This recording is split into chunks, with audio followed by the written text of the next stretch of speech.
¿Alguna vez se han preguntado por qué el Perú, a pesar de tener leyes, instituciones y elecciones, siguen cayendo una y otra vez en las mismas crisis políticas? Buenos días con todos. Hoy voy a hablar sobre el poder ejecutivo en Perú, un poder que debería garantizar el orden, el desarrollo y la estabilidad, pero que lamentablemente hoy refleja los grandes vacíos de nuestra democracia. Dividiré la exposición en tres partes, que es quiénes lo conforman y su importancia. Pero cada punto será analizado críticamente. Empecemos por el poder ejecutivo. Este es uno de los tres poderes del Estado. Su función es dirigir la política general del gobierno y ejecutar las leyes. En palabras más simples, es el que hace que las cosas se cumplan, que las promesas se vuelvan realidad. Pero, ¿ustedes realmente creen que en el Perú se ejecutan las leyes como deberían? Tenemos normas, decretos y políticas públicas, pero los resultados son mínimos. Y esto no es casualidad.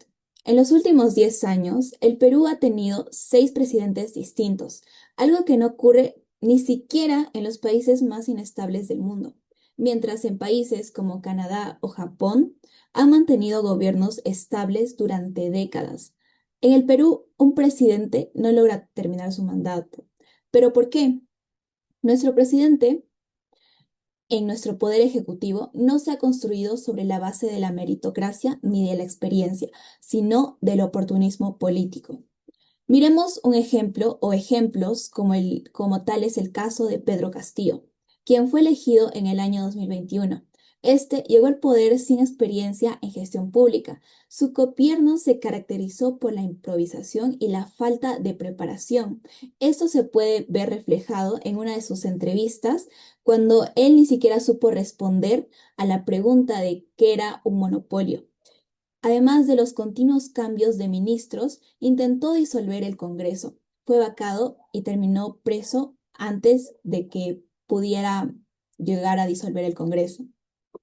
Luego también tenemos a Dina Boluarte, quien asumió el mandato como vicepresidente después de Pedro Castillo. Esta actualmente enfrenta investigaciones por el llamado Rolex Gate, acusada de recibir relojes de lujo y otros bienes no declarados. Entonces, ¿qué imagen de eso da a nuestro poder ejecutivo? En el Congreso, que influye directamente en las decisiones del Ejecutivo, tenemos figuras como José Geri, con denuncias por presunta violación y corrupción.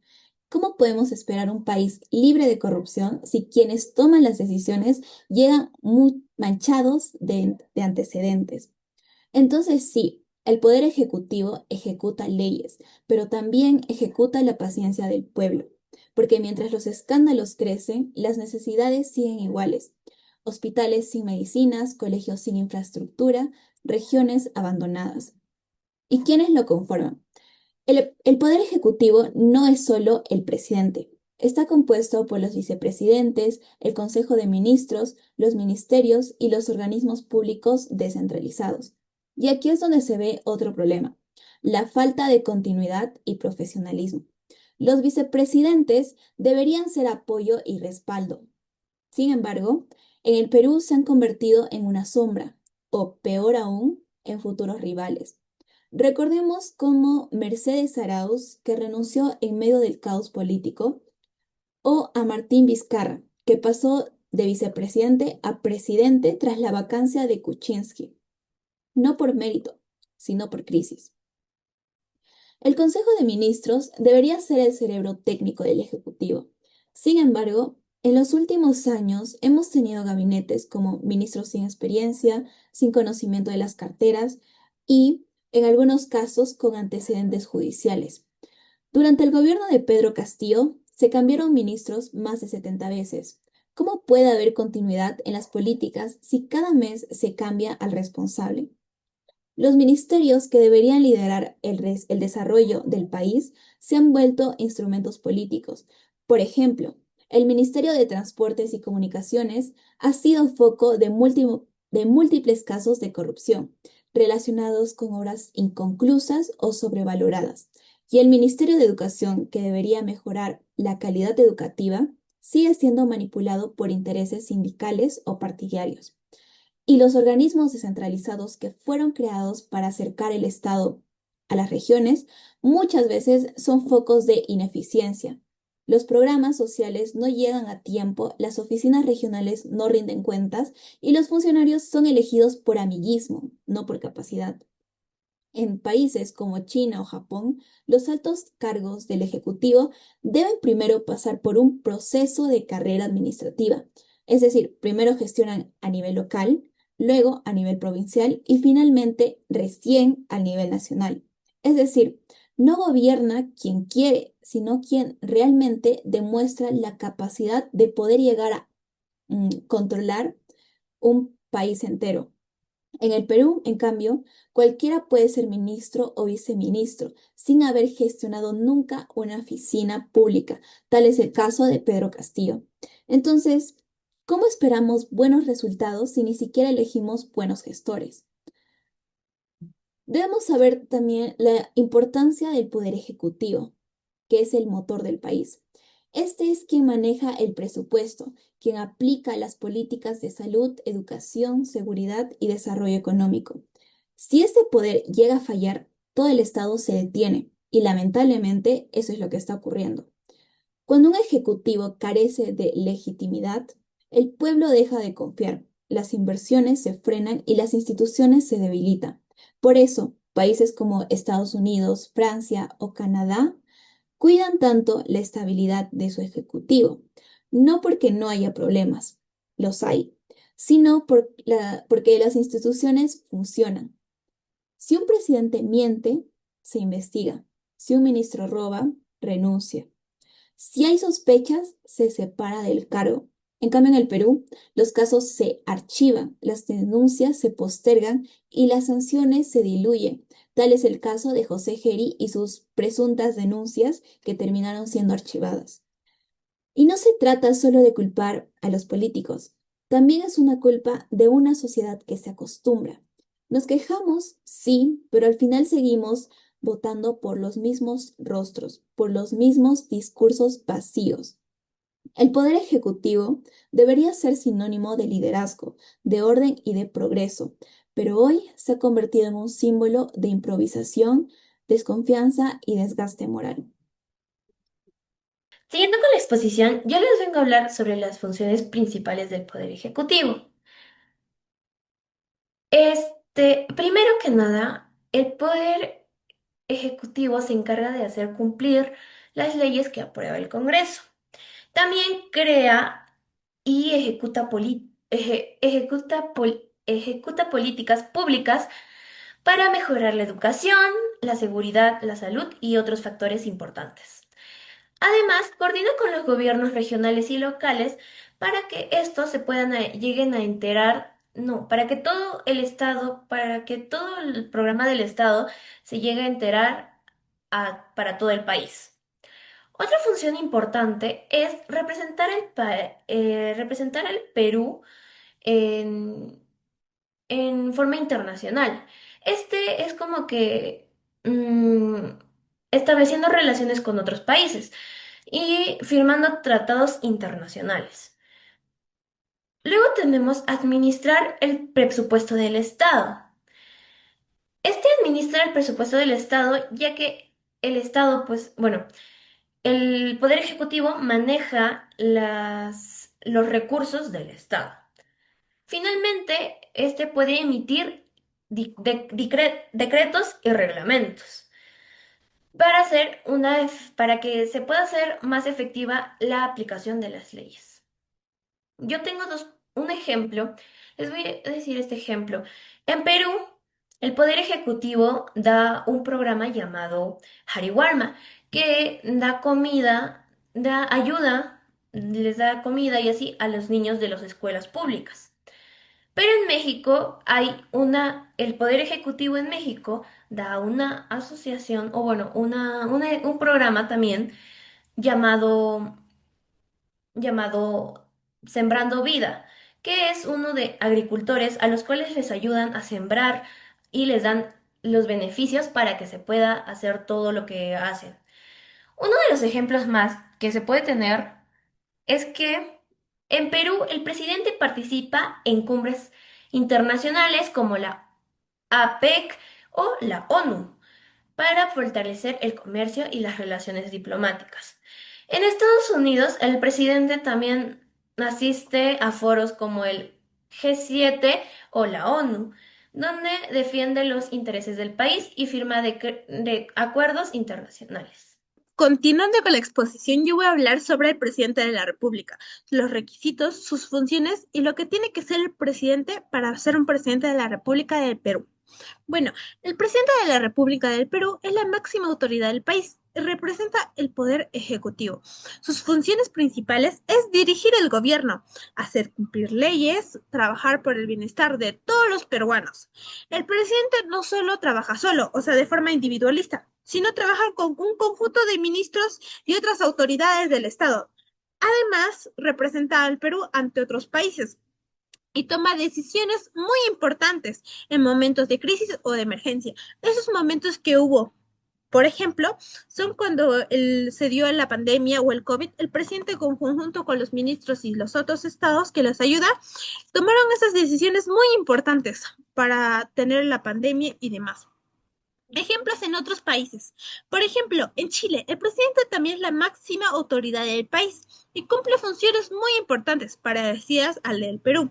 Dirige el gobierno, nombra ministros y representa a la nación en la forma exterior. En Colombia también es muy similar, ya que el presidente tiene un rol casi similar al del Perú. Lidera el gobierno, prolonga las leyes y es comandante de las Fuerzas Armadas. En ambos países que vendrían a ser Chile como Colombia, es igual al de Perú, el presidente busca mantener el orden, la seguridad y el bienestar de todos los ciudadanos peruanos. Bueno, ahora voy a hablar sobre los requisitos para ser presidente del Perú.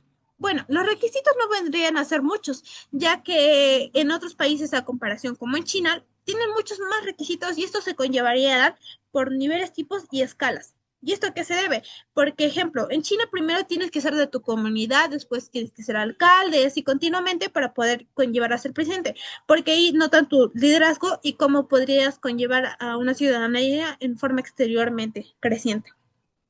Ahora voy a hablar sobre los requisitos del presidente del Perú, que lo más mínimo que podría ser es un ciudadano, ser peruano de nacimiento, tener más de 35 años y tener derecho al voto. Estos requisitos aseguran que el presidente conozca bien la realidad del país y tenga madurez necesaria para poder gobernarlo. Ahora voy a hablar sobre las funciones principales que conllevarían a ser presidente. Voy a hablar sobre las 5 funciones muy importantes y principales que conllevarían a ser este.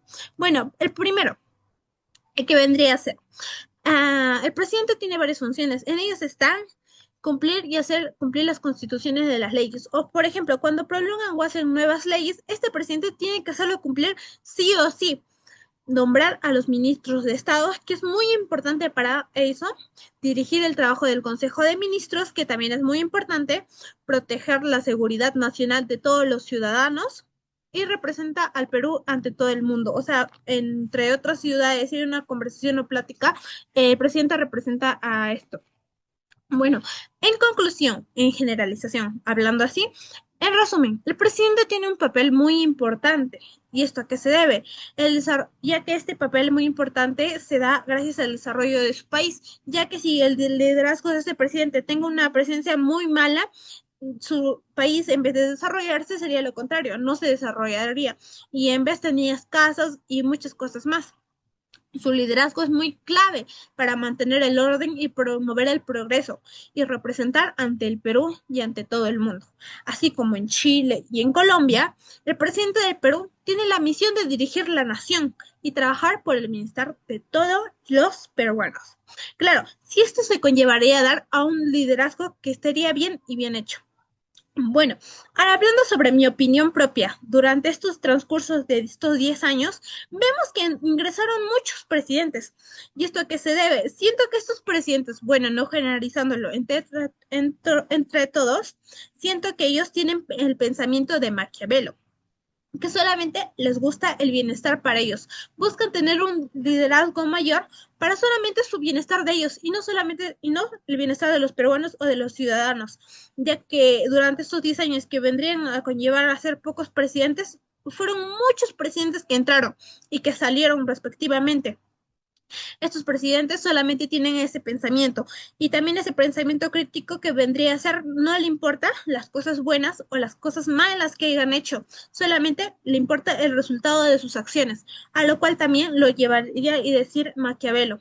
Y bueno, creo que solamente le importa su bienestar de ellos y no de los ciudadanos en su totalidad. También sus beneficios para ellos, para cumplir leyes u otras cosas, lo hacen en su beneficencia de ellos más que nada, porque ahora los ciudadanos tenemos unos problemas muy críticos, que vendrían a ser los cupones, el robo, como siempre hubo, pero ahora con mayor presión y más fuerte. Y las cosas que hicieron no fueran tantas para poder conllevar esto y que se eliminara al 100%. Por eso, bueno, esa es mi opinión propia y siento que tienen un pensamiento de Maquiavelo. Bien, siguiendo con esto, voy a hablarles del Consejo de Ministros y descentralización. Ahora, les explico un poco de esto, pero en el Perú, y lo vamos a comparar con España, ¿ok? Bueno, ahora sí, el Consejo de Ministros en el Perú es un grupo de personas que ayuda al presidente de la República a gobernar el país. Este está formado por el premier y todos los ministros, quienes dirigen diferentes áreas o especialidades, ¿ok? Por ejemplo, lo que es la educación, la salud, la economía, el transporte, el ambiente, entre muchos más, ¿ok? Bueno, cada ministro tiene su propio trabajo, pues, pero todos se reúnen para tomar lo que son las decisiones importantes. Ahora, el premier, también llamado presidente del Consejo de Ministros, es quien coordina y organiza el trabajo de los demás ministros. Además, representa el gobierno ante el Congreso, bueno, frente al Congreso. Y bueno, acá presenta lo que son los planes y proyectos que se quieren realizar. En otras palabras, el premier es el jefe de los ministros. Bueno, por ejemplo, si ocurre una emergencia nacional como lluvias fuertes o desastres naturales, el Consejo de Ministros se reúne para buscar soluciones y ayudar a las regiones afectadas. Ahora, si comparamos todo esto con España, veremos que ellos también tienen un Consejo de Ministros, pero ahí el jefe de gobierno se llama presidente del gobierno, no presidente de la República. El presidente de gobierno de España cumple con un papel muy parecido al primer peruano, ya que también dirige las reuniones del Consejo de Ministros y coordina las decisiones. La diferencia es que en España el rey es el jefe del Estado, pero no gobierna, solo representa al país. En cambio, en el Perú, el presidente de la República es tanto el jefe de Estado como el jefe de gobierno, pero eso tiene más funciones políticas y administrativas. ¿Ok? Bueno, segundo, hablemos de la descentralización. Descentralización. En el Perú, la descentralización significa que el poder no está solo en Lima, sino que se reparte entre los gobiernos locales como las municipalidades. Esto permite que las regiones puedan tomar decisiones según sus propias necesidades. Por ejemplo, un gobernador regional puede decidir cómo mejorar las escuelas o los hospitales en su zona, sin tener que esperar una orden del gobierno central. ¿Ok? Mientras en España también existe la descentralización, pero ya se llama Estado de las Autonomías. ¿Ok? El Estado está dividido en comunidades autónomas, como Cataluña, Madrid, y bueno, ya eso, cada una tiene su propio gobierno. Su presidente regional ya está su parlamento local, ¿ok? Todo eso. Bueno, ellos tienen más independencia que los gobiernos regionales del Perú, porque pueden crear sus propias leyes en varios temas como educación o salud, mientras acá no. En conclusión, tanto en el Perú como en España, el Consejo